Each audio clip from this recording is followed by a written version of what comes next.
dirapikan kalau masih belum rapi? Sudah Bu. Sudah Bu. Sudah rapi ya. Apa ada yang masih ingat untuk minggu kemarin itu kita membahas tentang materi apa? Keberagaman. Saya ya, keberagaman dalam lingkungan sosial ya. Iya Bu.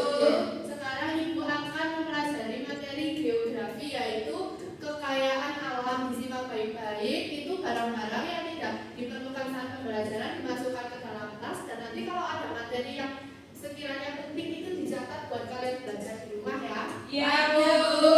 Nah, di sini tujuan pembelajarannya yaitu kalian nanti akan dapat menentukan jenis kekayaan alam di daerah tempat tinggal kalian melalui LKPD, dan dapat mengategorikan perkembangan daerah terhadap kekayaan alam dalam kehidupan melalui lembar tugas yang akan Ibu berikan. Selanjutnya kita akan dapat menyimpulkan materi dari apa yang kita pelajari pada pagi hari ini. Nah, topik pembahasannya yang pertama, Ibu akan menjelaskan tentang apa itu kekayaan alam yang ada di lingkungan. Yang kedua, jenis-jenis kekayaan alam yang ada di lingkungan tempat tinggal kita. Dan yang ketiga, contoh manfaat kekayaan alam.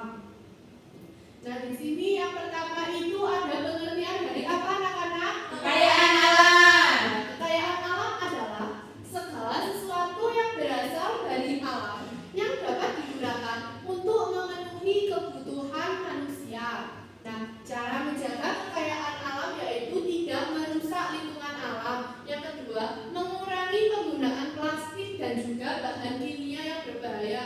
Karena kalau kita tidak mengurangi penggunaan plastik itu akan menyebabkan apa?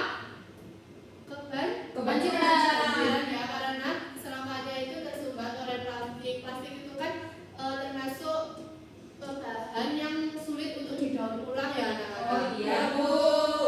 Yang ketiga itu menggunakan sumber daya alam secara bijak dan tidak berlebihan. Jadi kita itu menggunakan sumber daya alamnya itu secara secukupnya aja ya, jangan sampai berlebihan, karena kasihan alamnya juga kalau kita tidak bisa melestarikan alam.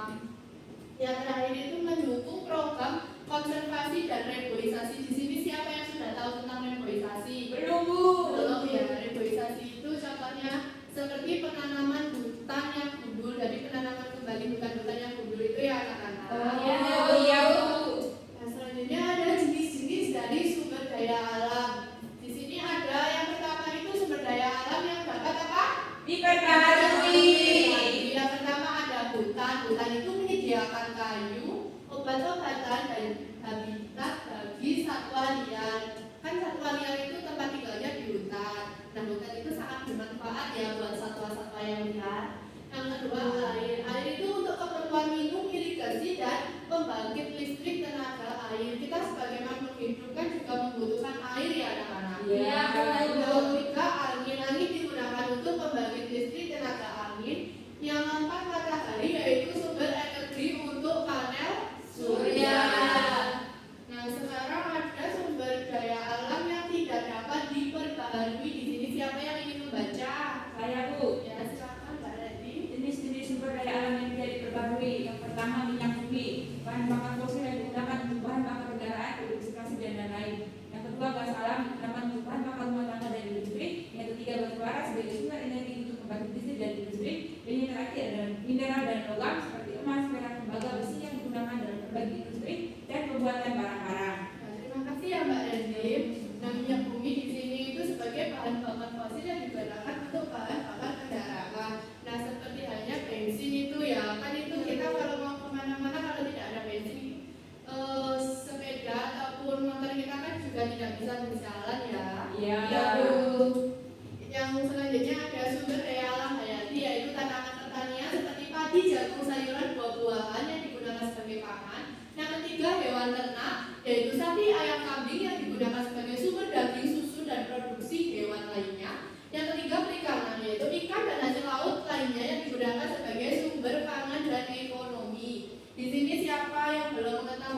Pendapatan negara, kekayaan alam seperti minyak, bumi, gas alam, dan juga tambang. Kalau sebagai pekerjaan, menciptakan banyak lapangan pekerjaan, penambangan, hingga pengolahan dan juga distribusi.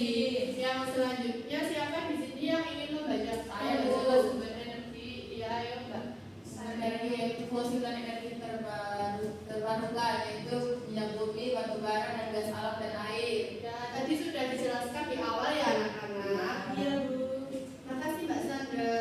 Nah, di sini bahan baku industri, bahan baku industri itu pertanian dan kehutanan. Tanah yang subur dan hutan yang luas menyediakan bahan baku untuk industri pertanian, kehutanan dan juga pangan. Dan di sini saya meminta Mbak Citra membacakan sumber pangan. Sumber pangan yaitu ada perikanan, laut dan perairan tawar yang kaya menyediakan ikan dan hasil laut lainnya yang menjadi sumber protein bagi penduduk. Nah, dari materi yang Ibu paparkan dari awal sampai pertengahan ini, apakah kalian sudah bosan anak-anak? Sudah, Bu. Kalau sudah, kita ice breaking terlebih dahulu. Iya. Apakah kalian masih ingat yang ice breaking tangan kiri mempunyai jari? Masih, Bu.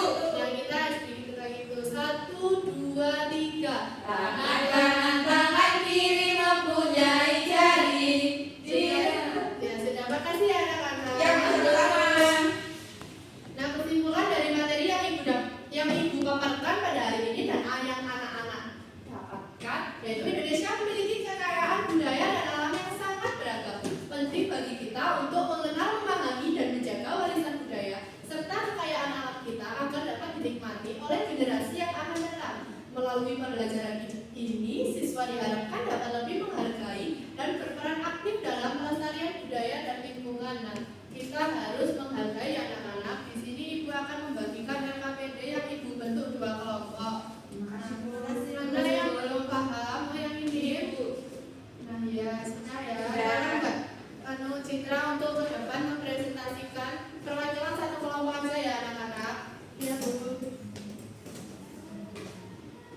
Yang pertama itu membahas tentang apa, Mbak Citra? Yang pertama yaitu kekayaan Ya, alam. terima kasih. Beri aplaus untuk Mbak Citra. Yang selanjutnya Ibu minta LKPD-nya ya, karena sudah selesai semua dan sudah memahami materi yang Ibu jelaskan. Di sini Ibu akan membagikan soal evaluasi untuk kalian kerjakan di rumah ya anak-anak. Iya, Bu. Jangan lupa dikerjakan, dikumpulkan dikumpulkan minggu depan. Nah, di sini Ibu meminta ketua kelas untuk memimpin berdoa. Sebelum kita pulang, marilah kita berdoa. Berdoa mulai. Berdoa selesai. Pembelajaran hari ini bagaimana anak-anak? Menyenangkan, Bu. Kan kalian sudah memahami tentang apa itu kekayaan alam ya? Ya, Bu. Terima kasih untuk yang sudah mendengarkan dan sudah memahami materi Ibu. Sekian pembelajaran dari